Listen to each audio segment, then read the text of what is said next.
ख्वातीन हजरत आदाब। हजरत, जैसे कि आप जानते हैं कि कर्नाटक में बाई इलेक्शन होने जा रहा है और शिग्गांव से कुछ मुसलमान भी टिकट कांग्रेस से पूछ रहे हैं।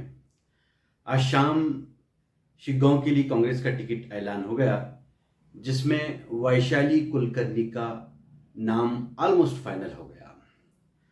हालांकि यहाँ से पिछली 4 मरतबा से एक मुसलमान को टिकट दी जा रही थी, कभी कम मार्जिन से कभी कुछ ज़्यादा मार्जिन से मुसलमान की हार हो रही थी।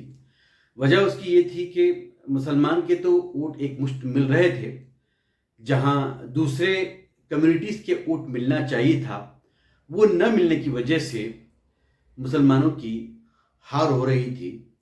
दूसरी बड़ी वजह ये भी है कि वहाँ पर जो अपोजिट भाजपा से कैंडिडेट थे वो थे बसवराज बोम्मई साहब, जो कि x chief minister of Karnataka रह चुके हैं, एक बड़ा कद्दावर नेता हैं। खैर, इस बार चांसेस काफ़ी ज़्यादा थे, क्योंकि यहाँ पर कर्नाटक में गवर्नमेंट जो चल रही है वो कांग्रेस की है, और अगर दूसरे समाज की लीडर्स अगर कोशिश करते तो एक मुसलमान की भी जीत हो सकती थी। इस ताल्लुक से मैंने एक वीडियो भी बनाया है, जिसका लिंक मैं डिस्क्रिप्शन में दे रहा हूँ। आप उस वीडियो को देख सकते हैं कि कैसे यहाँ पर एक मुसलमान जीत सकता है, क्या वो वजूहत हैं जिनकी वजह से मुसलमान यहाँ पर नहीं जीत पा रहा था। खैर, सीट जो अनाउंस हुई वो विनय कुलकर्णी की बेटी वैशाली कुलकर्णी की है, जो कि एक पंचमशाली समाज से ताल्लुक़ रखते हैं, जो कि एक लिंगायत समाज का एक बड़ा विंग है। डीके शिव कुमार का कहना ये था कि अगर पंचमशाली वोट मिल जाए, उसके साथ दीगर कम्युनिटीज़ के वोट मिल जाएंगे, इंक्लूडिंग मुसलमान, जो कि हमेशा कांग्रेस को वोट देता आ रहा है, इन तमाम के वोट्स को लेकर एक पंचमशाली कैंडिडेट कांग्रेस से जीत सकता है। इसके बिना पर इन्होंने एक पंचमशाली को टिकट अनाउंस की है। हालांकि देखा जाए तो 2019 में लोकसभा इलेक्शन में इसी सोच के मद्देनज़र धारवाड़ से विनय कुलकर्णी को टिकट दी गई थी, क्योंकि इनके बमुकाबिल जो कैंडिडेट थे भाजपा के, वो प्रहलाद जोशी थे, जो कि एक ब्राह्मण समाज से इनका ताल्लुक था।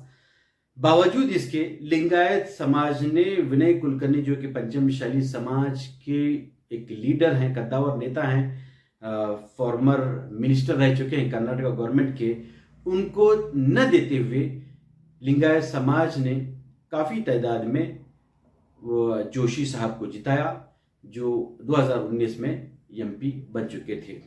जो कैलकुलेशन कांग्रेस आज कर रही है उसी तरह का कैलकुलेशन 2019 में था, जो कि पूरी तरह से फेल हो गया था।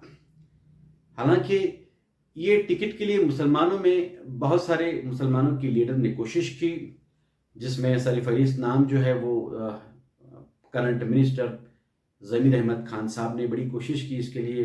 डीके साहब को मुलाकात की, सीएम साहब को मुलाकात की, इवन कांग्रेस के जो बड़े नेता हैं सुरजेवाला साहब, उनसे भी मुलाकात करके कोशिश की कि यहाँ से एक मुसलमान को टिकट मिले। उसके अलावा मुसलमान समाज के जो इंटेलेक्चुअल्स हैं उन्होंने भी कोशिश की कि यहाँ से एक मुसलमान को टिकट मिले और जीत भी एक कांग्रेस की यहाँ पर हो। लेकिन सारे के सारे बातें धरे के धरे रह गई, हर कोई इस मामले में फेल हो गया। ज़मीर अहमद खान साहब फेल हो गए, दिगर मुस्लिम लीडर्स कन्विंस करने में कांग्रेस को फेल हो गए, मुस्लिम इंटेलेक्चुअल्स जो बारहा कांग्रेस को सपोर्ट करते आ रहे हैं और जिनकी वजह से सारे मुसलमान एक तरफा कांग्रेस को एक मुश्त वोट देते आ रहे हैं, वो भी एक मुसलमान को टिकट दिलाने में फेल हो गए। हालांकि होना तो ये चाहिए था कि मुसलमान को टिकट भी दिलाते और दूसरे समाज के वोट भी कांग्रेस पार्टी की जानिब से दिलाते, ताकि एक मुसलमान शिग्गांव से जीत सकता था। अगर इलेक्शन सिर्फ ये बाईपोल न होते हुए जनरल इलेक्शन होता तो बात हो सकती थी कि चलो भाई, मुसलमान 4 मरतबा से हार रहा है, इस बार मौका दूसरे समाज को दिया जाए। लेकिन इस बार मौका था कांग्रेस को साबित करने का कि वो मुसलमान के साथ है। मुसलमान के सिर्फ वोट ही इन्हें नहीं चाहिए, बल्कि ये मुसलमानों को जिताने में भी सक्षम है। लेकिन कांग्रेस भी फेल हो गई ये साबित करने में कि वो मुसलमान के साथ इंसाफ बरतने वाला काम कर रहे हैं। चाहिए था कि मुसलमान को टिकट देते। बड़े बड़े खद्दावर नेता अतराफ में हैं, राम शामनूर शिवशंकरप्पा हैं, उनके बेटे मल्लिकार्जुन हैं, उनकी बहू जो एमपी हैं प्रभा मल्लिकार्जुन हैं, और अतराफ में प्रसाद अबैया साहब हैं जो कई मर्तबा से मुसलमानों के वोटों से वहाँ पर जीत कर आ रहे हैं। मराठा समाज के एमएलए हनगल के माने साहब हैं, उसके अलावा तिम्मापुरी साहब हैं, सतीश जारकिहोली साहब हैं, और भी दीगर कद्दावर नेता अतराफ में मौजूद है जो अपने अपने समाज के वोट एक मुस्लिम कैंडिडेट को दिला सकते थे। लेकिन इस तरह का मामला हो नहीं पाया और कांग्रेस ने मुसलमानों को नाराज किया, ना मुसलमानों को टिकट दी। टिकट अगर वो देते तो मुसलमानों को दीगर समाज के वोट दिलवा कर जितवा सकते थे, लेकिन ऐसा होता हुआ नजर नहीं आ रहा, क्योंकि कल एक दिन है और कल कुछ ही गुंजाइश नहीं है कि टिकट चेंज हो जाए।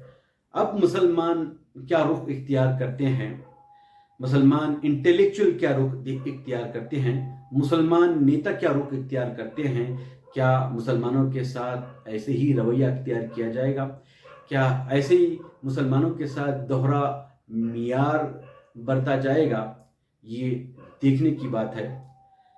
आपने मुझे सुना, बहुत बहुत शुक्रिया। आदाब।